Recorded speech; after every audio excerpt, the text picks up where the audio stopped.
കുറച്ച് feeding gold കുറച്ചധികം കിട്ടിയായിരുന്നു. അപ്പോൾ കുറച്ച് ഓസ്കറിന് കൊടുത്ത് കുറച്ച് ഫ്ലവർ കോണിന് വന്നു. അപ്പോൾ ബാക്കി വന്ന ആർക്ക് കൊടുക്കുമെന്ന് വിചാരിച്ചിരുന്നപ്പോഴാണ് ഇവൻ്റെ ലോബ്സ്റ്ററിൻ്റെ കാര്യം ആലോചിച്ചത്.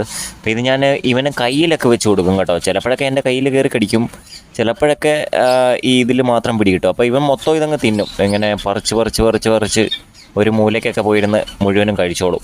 യെല്ലോ ഫേസ് കോക്കറ്റെയിലിൻ്റെ നമുക്ക് ബേഡിനെ ഹാൻഡ് ഫീഡിനെ കിട്ടിയായിരുന്നു. അപ്പോൾ അത് ഹാൻഡ് ഫീഡ് കൊടുത്ത് വരുവാണ്. അപ്പോൾ ഇതിനെ പയ്യെ ഇണങ്ങി വരുന്നുണ്ട്. ഇപ്പോൾ കൈയൊക്കെ കാണിച്ചാൽ വിരലൊക്കെ കാണിച്ചാൽ വിരലോട്ടൊക്കെ കയറിയൊക്കെ വരുന്നുണ്ട്. ഈ ഗപ്പിയെ പിടിച്ചപ്പോൾ ആ ഇരിക്കുന്നതിൻ്റെ ഡയറക്ഷൻ മാറിയോണ്ട് കുറേ നേരം കൊണ്ട് ഇങ്ങനെ വെച്ചുകൊണ്ട് തന്നെ ഇരിക്കുക. നേരത്തെ ഈ നേരെ നിൽക്കുമ്പോൾ അവർ പെട്ടെന്ന് അങ്ങ് വിഴുങ്ങുമായിരുന്നു. ഇപ്പോൾ ഈ സൈഡ് ചെരിഞ്ഞ് നിൽക്കുന്നതുകൊണ്ട് കുറേ നേരം കൊണ്ട് ഇത് ഇങ്ങനെ തുറക്കാതെ ഇങ്ങനെ വെച്ചുകൊണ്ടിരിക്കുക. മഴ പെയ്യാൻ തുടങ്ങിയപ്പോൾ മുതൽ എല്ലാവരും പറയുന്നുണ്ട് മീൻ ഭയങ്കര പ്രശ്നമാണ്, എല്ലാവരും ചത്തുപോകുന്നുണ്ടെന്നൊക്കെ. അപ്പം ഞാൻ കുറച്ച് പൊട്ടാസ്യം പെർമാംഗനേറ്റ് മേടിച്ച് ഒരു കപ്പിനകത്തോട്ട് കുറച്ച് വെള്ളം എടുത്തു. അതിനകത്തോട്ട് നല്ല കട്ടിയിൽ ഇത് കലക്കിയെടുത്തിട്ട് ഓരോ ടാങ്കിലോട്ടും കുറച്ച് വെച്ച് ഒഴിച്ചു. ഇപ്പോൾ വലിയ പ്രശ്നമില്ല. പിന്നെ ഒഴിക്കുമ്പോൾ ഒത്തിരിയും കളർ അതിനകത്തോട്ട് ചെല്ലാത്ത രീതിയിൽ, മീൻ പ്രശ്നമില്ലാത്ത രീതിയിൽ ഒഴിക്കുക.